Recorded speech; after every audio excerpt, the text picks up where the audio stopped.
People's kid, how we doing? It's your boy Kobe back at it again with another video, and as always, hope you guys are having a blessed day. So as we're nearing Christmas time, I think it's fair to say we can make some conclusions about different teams in the NBA. Obviously the Warriors stink, the Knicks stink, and the Bucks continue to prove they are the major favorites to come out of the Eastern Conference. Yet, if we're being honest, the most interesting development from my perspective has to be the Los Angeles Lakers and how well they have started the season. In my opinion, it's hard to say they aren't one of 2 or 3 NBA teams that are the favorites to win the title this year. Funny enough, there was so much hate and negative buzz surrounding this team starting from the summer all the way until just a week or so ago that I thought it'd be entertaining on revisiting everything that was predicted and then checking on how things have turned out so far. I think it's a pretty cool format and that you guys are going to like it. Real quick, per usual, if you guys enjoy the content, please make sure to like and subscribe. And with that said, let's hop right into the video. On October 22nd, the Los Angeles Lakers opened up their 2019-2020 season facing off against Kawhi Leonard and the Los Angeles Clippers. Given all the changes and uncertainty of this new group of players surrounding LeBron, there was certainly some nervousness within the air on how the team would perform. But in the face of a loss that first night and questions of LeBron's place among the best in the world, the Lakers have gone on to dominate their competition and now find themselves in a position from a record standpoint they haven't been in 34 years. In review of how the team has played, I think it's time to juxtapose what was said about the Lakers and detail how much of it was actually true. As a result, I've compiled 10 of the biggest quotes and or cliches that I've heard from Laker haters, starting with number 10. Quote number 10, Dwight Howard is not a good fit for the Lakers. Truth meter, 3 out of 10. Pretty untrue. Ah yes. The free agent signing of Dwight Howard before the year started was a topic for many, and although there was definitely a lot of people that believed it to be a great move for the Lakers, there are also some that were skeptical of how great a fit it would be. Do you like the fit of Dwight Howard with AD and LeBron? I think he's too accomplished. Dwight demolished a couple locker rooms. You know, I was never a fan of his as a starting center. I would be less a fan of his as your backup center. As you can see, the biggest issue most detractors had with Howard was his ability to really take on a backup role that would be unlike the star treatment he was used to for the majority of his career.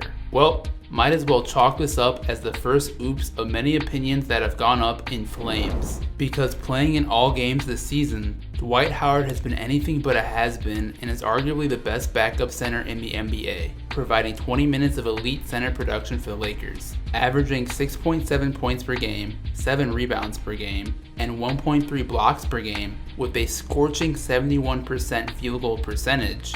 Howard and JaVale McGee have combined to deliver a two-headed rim protection monster in the form of their tag team effort. And in the locker room, Howard has delivered on his promise of remaining positive, and everyone top to bottom has his back. Yep, the original statement turned out to be nonsense. Quote number 9, it is going to take time for LeBron and Anthony Davis to gel. Truth meter, 3 out of 10. Pretty untrue again. After obtaining Anthony Davis in the biggest Laker trade since they got Dwight Howard back in 2012, the excitement of Laker Nation couldn't be greater, but obviously expectations were it would take them a good amount of time to click. Even if we take a look at LeBron's other pairing with Dwayne Wade and Chris Bosh, or Kyrie Irving and Kevin Love, there was definitely a learning curve that played a part with each situations. Crazy enough, the chemistry LeBron and AD have shown on the court has been nothing short of amazing, and if you didn't know any better, you'd think they have been teammates for years. Along with the LeBron to AD connection being the most consistent and successful form of an assist for the Lakers, the managing of each other's usage in my turn your turn style that is common for superstars has been seamless. Although I'm still not the biggest fan of Davis ISOs and clutch moments and much prefer LeBron with the ball, I understand the benefits of doing so time to time go beyond just the immediate result of the play. As LeBron has learned the hard way, nobody likes being the sidekick, and if he can continue to ensure Davis realizes this is his team as much as it is LeBron's, I just don't see how AD signs anywhere else in the summer of 2020. Quote number 8, LeBron James has declined and is no longer the best player in the world. Truth meter, 2 out of 10. Laughably untrue.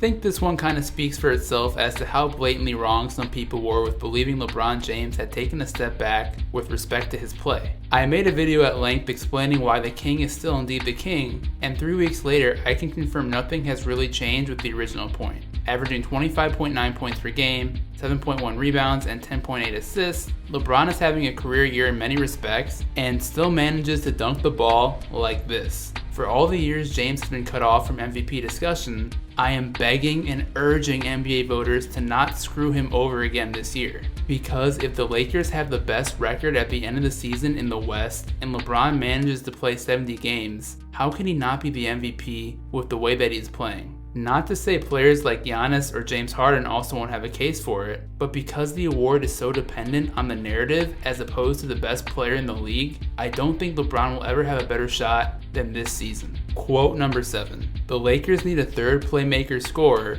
and don't have enough offense from other players not named LeBron or AD.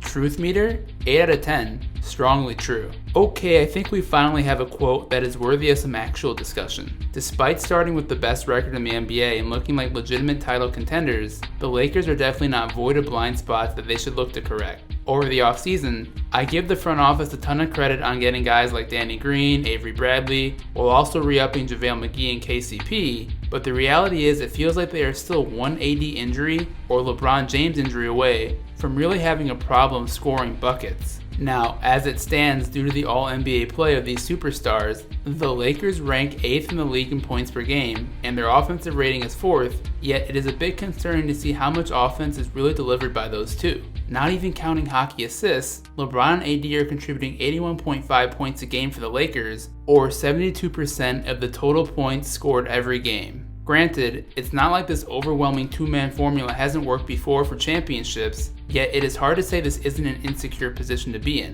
As a result, if I were Rob Pelinka in the Laker front office, I'm looking to grab myself a decent playmaker near the trade deadline. Quote number 6. Lakers have played the easiest schedule, they are overrated. Truth meter? 1 out of 10. Pure lies. So anyone who has been following the league over the last month has heard this talking point thrown out over and over again. Due to their incredibly hot start, Laker haters frankly have felt the need to point out how easy their schedule has been and that they need to see more before making the claim that they are for real. And after their road loss to Dallas 2 weeks ago that snapped a 10-game winning streak, the noise became even louder that their success early is largely a result of the scheduling. Well, guess what? Since that loss, they pulled off some very impressive wins on the road at Denver, at Utah, and in the American Airlines Arena against the Miami Heat. And ironically enough, if we really want to get analytical and take a look at the strength of schedules, it turns out the Lakers have the 10th easiest schedule in the league so far, behind other teams such as the Philadelphia 76ers, who are 8th, the Milwaukee Bucks, who are 7th,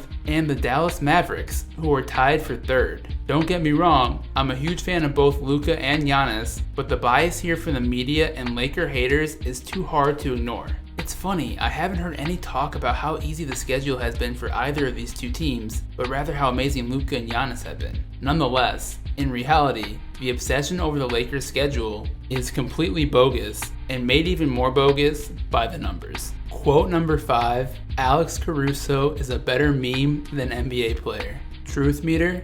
5 out of 10, neutral. Ah yes, who could miss on an opportunity to chat on the fan favorite Alex Caruso and his early success with the Lakers this season? And although he definitely makes for some incredible memes and gets similar treatment as Brian Scalabrine did back in the day, the truth is he's actually a much better player than Scalabrine ever was in his NBA career.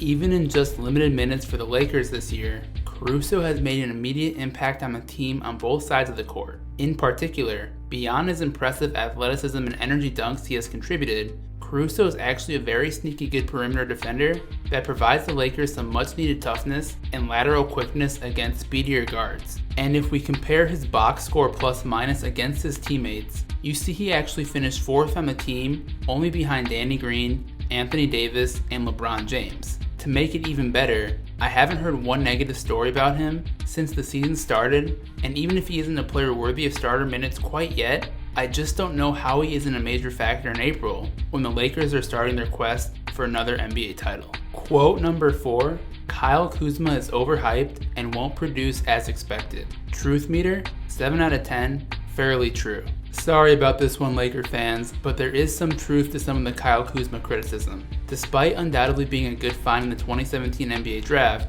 I think the hype with him was always a bit strong, and the upside on what he could become was always limited from the jump. As he continues to find his stride on this new look Laker team as the sixth man coming off the bench, I just don't know how well he's going to fit long term with LeBron and Anthony Davis, mainly when you consider the fourth quarter and potential defensive lineups. Given that Kuzma's low profile heading into the league mainly had to do with his tweener build and unlikeliness to defend at an above average level, it shouldn't come as a surprise to recognize that he isn't a natural fit alongside the Lakers superstars. But what is more concerning is the Lakers are having a hard time finding minutes for him to do what he can do best, scoring only 11.1 points in 23 minutes a night. And with the Lakers crediting so much of their success to the defensive side of the ball, it looks like Kuzma is the odd man out with respect to LA's renaissance. Due to his big time game ability though, I wouldn't completely sleep on him coming up huge at some point in the playoffs. Quote number 3,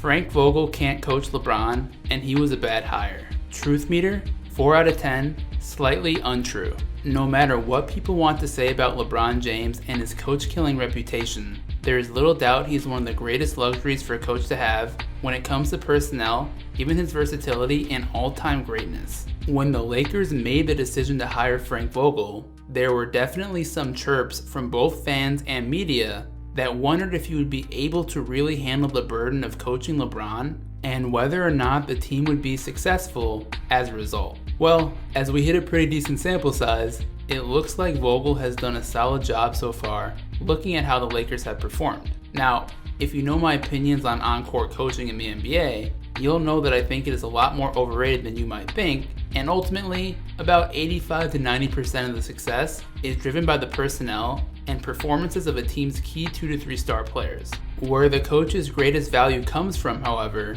is earning the respect and trust of their star players and having this feeling of admiration channeled through the locker room. With that said, while I do believe the talk of Vogel being a bad hire was nonsense to begin with, we really won't know this for sure until we see how he responds to the Lakers' playoff matchups in 2020. Because as we all know, when it comes to the LeBron team, anything less than a championship means you were a bad hire. Quote number 2, LeBron can't play defense anymore. Truth meter, 2 out of 10. Laughably untrue. LeBron is back, ladies and gentlemen, and nothing shows it more than his willingness to play defense so far in the 2019-20 season. To be fair, this criticism was brought upon LeBron himself due to his actions last year, where several tapes showed he simply just wasn't putting any effort into the other side of the ball. Despite his blocks and steals remaining constant year over year, you can see his play on D is perhaps being inspired by Defensive Player of the Year candidate Anthony Davis, and this has no doubt helped the Lakers become one of, if not the best defensive team in the entire NBA. According to Lakers guard Danny Green, he is impressed with how much communication LeBron is devoting to this side of the ball and making sure his teammates are in the right spots throughout the game. If we're being honest, I actually don't think LeBron should be devoting 100% effort to defense in the regular season, and I do hope he kind of pulls back a bit if he does indeed intend to play a full 75 plus games before entering the playoffs. Turning 35 in a couple of weeks, and while he is the exception against the rule, I just don't think the juice is worth the squeeze for all-out type of play when the Lakers should be sitting comfortably in the playoff race. Quote number 1, Lakers won't beat the Clippers in the playoffs. Truth meter, 5 out of 10, neutral. Unfortunately, for those that are looking for an answer on how truthful the above statement is, the reality is we won't know until they actually face off. Yet, at the same time, to make the claim that the Lakers can't beat the Clippers in the playoffs is completely absurd. Despite the duo of Paul George and Kawhi Leonard looking pretty dangerous since PG returned to the lineup, the Lakers are not going to be an easy out for anyone next postseason. With well-roundedness on both sides of the ball and at worst the second greatest player to ever play the game, the Lakers can match the Clippers in both defensive intensity and individual scoring ability. So while I just might still give the slight edge to the Clippers because of the man Lou Williams, perhaps the most underrated scorer in NBA history, I don't think the Lake Show are far off, and a few small changes could be all they need to return to the promised land as the class of the NBA. Yet at the moment, Referencing all the quotes and points I mentioned, I currently just have one question to ask, and that is, what exactly can Laker haters say now? Anyways guys, that's the video. Hope you enjoyed. Just wanted to touch on the recent Lakers success and why everyone hating should probably hold off for a bit, because right now they are firing on all cylinders. Let me know what you guys think. Do you agree or disagree with any of the truth ratings I provided? Also, are there any other Laker hater quotes I missed? Please put them in the comments below. With that said, you guys know the drill. Hope y'all are having a great holiday season. Take it easy, and I'll catch you on the next one. Peace out.